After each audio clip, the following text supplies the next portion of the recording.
Today, we're getting into a topic that, well, touches almost everyone, often with a mix of hope and frustration: weight loss. For decades, the mantra has been simple, right? Just count your calories. But what if that rule, that seemingly golden rule, is actually, like our source material says, doing it all wrong? Okay, let's really unpack this. Our deep dive today centers on the pretty groundbreaking work of Dr. Charles Yeo. He's a geneticist, author, professor at Cambridge, and he's really known for challenging these long-held diet myths with, hard science. His book, Why Calories Don't Count, that's the core of our discussion. Yeah, and what's truly fascinating here is how deep our biology actually goes in regulating our weight and health, and how often we just overlook these complex mechanisms, right? We go for the simple rules instead. So our mission today is to pull out the most important insights from Dr. Yo's research. We're going to challenge those assumptions about calories and hopefully offer a clearer, more scientific path to understanding how our bodies really work with food. Okay, so get ready for some genuinely surprising facts, some practical advice you can actually use, and maybe a real shift in perspective. It could change how you think about food and yourself, really. So let's jump straight in. The most provocative claim, I thought, was that calories, as we usually think about them, they don't actually count. He's not anti-physics, he says, but the quality of calories is crucial, much more than just the number. Can you help us understand that? What does he mean? It's really about a fundamental biological reality. Our bodies, especially our brains, they're basically hardwired to hate it when you lose weight. To ancient survival stuff, right? Prioritizing energy stores. So when we talk calories, it's definitely not a simple equation. Not all calories are created equal. Take protein, for instance. Yeah. For every 100 calories of pure protein you eat, your body only actually uses about 70. 70. Yeah, the 30%. It's expended in the process, Yeah. given off as heat, just to digest and metabolize that protein. Which means, like Dr. Yo puts it, protein counts are 30% wrong everywhere. The energy on the label isn't what your body effectively gets. Wow, that's Yeah. That's huge, especially for anyone who's, meticulously tracked their macros.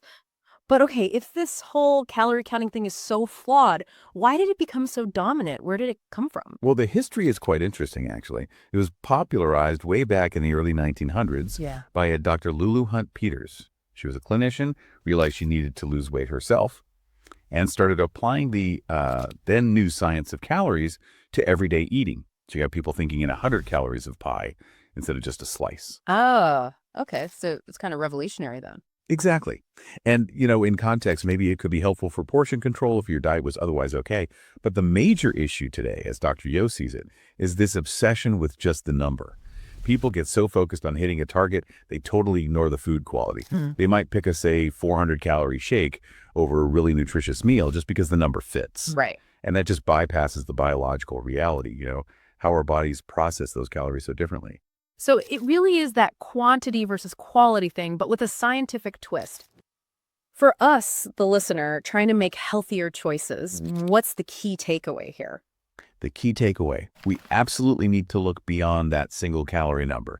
Dr. Yo brings up this fascinating point about food processing. It's not just about convenience. It fundamentally changes how many calories our body can actually absorb. How so? Well, think about it. 50,000 years ago, eating raw meat gave you a certain amount of energy. But then fire comes along. Cooking that meat, like making a kebab, it made it much easier for our bodies to extract more calories there for the same effort. Ah, okay. Which was great for early humans, helped brain growth even because they had more energy without constantly foraging. Right, but today... Today, yeah, with food everywhere, that ease of getting calories, thanks to processing, it often works against us. That's another great example. Sweet corn. Eat 100 calories of corn on the cob, you'll absorb fewer calories than if you have 100 calories from, say, a corn tortilla or cornbread. Why is that? The processing, making the tortilla or cornbread, breaks down the plant cells, makes the nutrients and calories way more available for your body.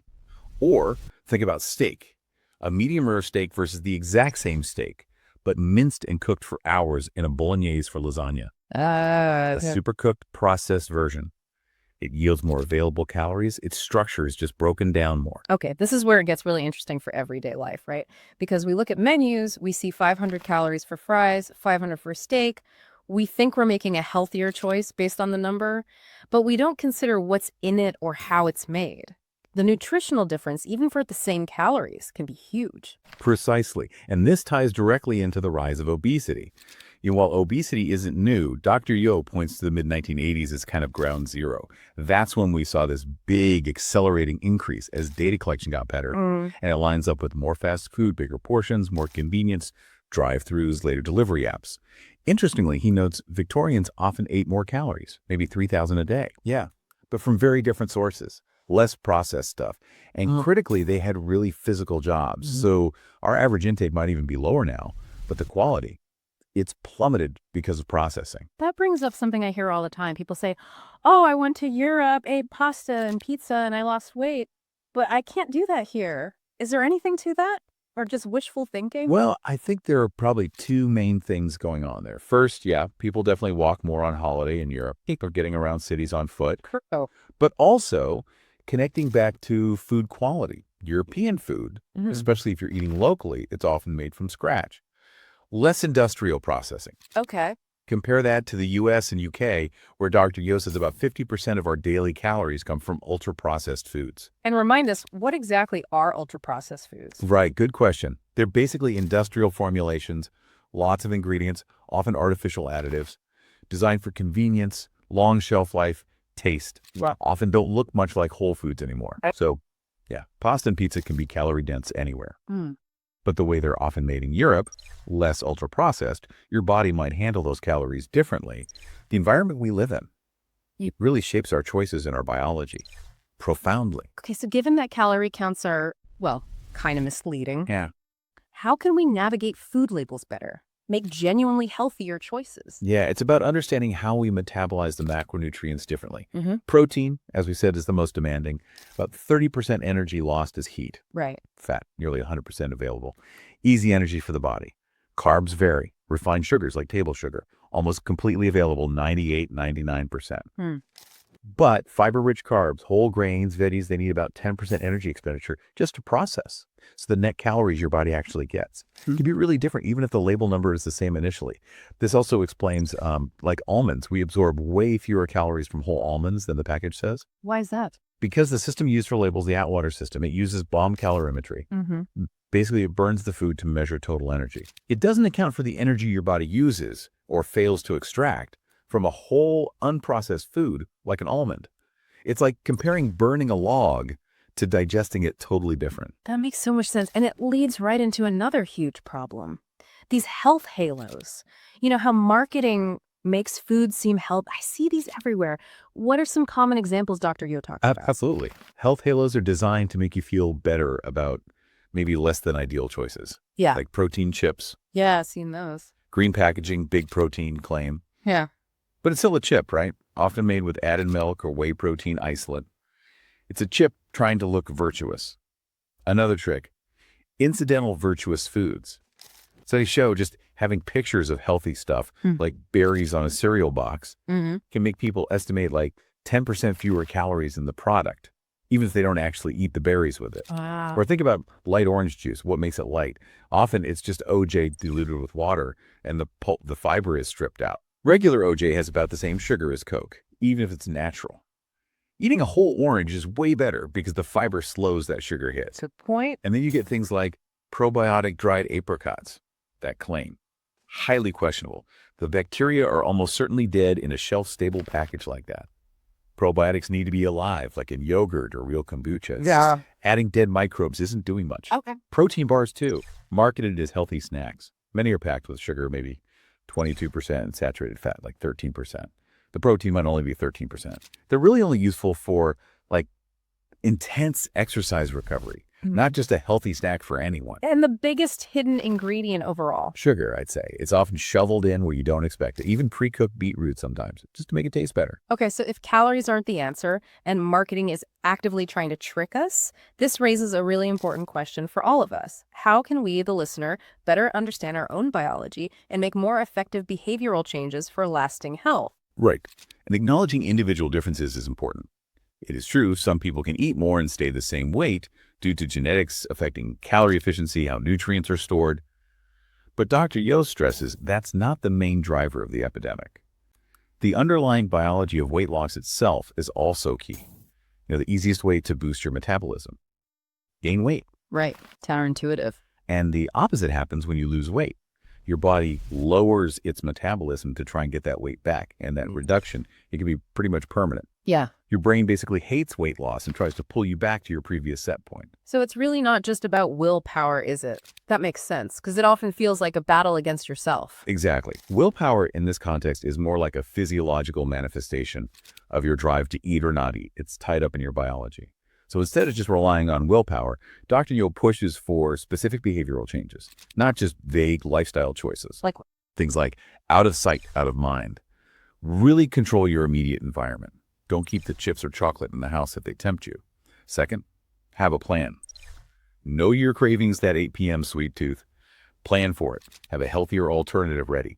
And crucially, be honest with why you eat when you eat. Understand your triggers. Is it stress, fatigue, just the time of day? What about aging? We always hear metabolism slows down, making weight gain inevitable. True or another myth? Well, interestingly, recent research suggests metabolism per gram of muscle doesn't really drop until your mid-60s. Oh, But middle age often brings, maybe more money, less physical activity, and naturally muscle mass decreases if you're not actively working on it. That creates a toxic mix that definitely leads to weight gain. And what's really critical, Dr. Yo highlights, is muscle mass for health span, your ratio of muscle to fat in your late 60s, 70s. That's predictor of healthy longevity. wow. So yeah, do not neglect moving and keeping those muscles strong as you get older. It's vital. Okay, shifting gears a bit. The conversation today is so dominated by weight loss drugs like Ozempic. Huge debate. Good, bad, miracle, danger. What's the nuanced view Dr. Yo offers here? Yeah, he gives a very clear, balanced perspective, which is helpful. The good part, these are powerful drugs. They're modified gut hormones. They mimic hormones that tell your brain your full, slow digestion, curb appetite, and they work incredibly well for people with severe obesity, related diseases where they are genuinely ill. These drugs can be life-changing. They are absolutely for them. Okay. The bad side, though, they are so powerful. They work for almost everyone, including people who don't medically need them. Dr. Yo is very clear. They are not cosmetic drugs. Shouldn't be treated that way. Right.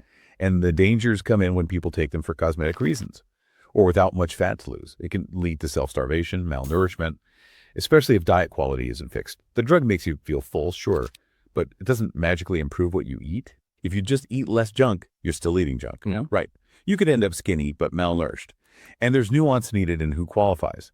Current BMI rules might not fit everyone, like South and East Asians who face disease risks at lower BMIs. That medical versus cosmetic distinction is so crucial. It really gets lost sometimes. So pulling this all together, what does this mean for you, the listener? Navigating your own diet, moving beyond just counting calories. Yeah, the main message from Dr. Yo is clear. Calorie counting.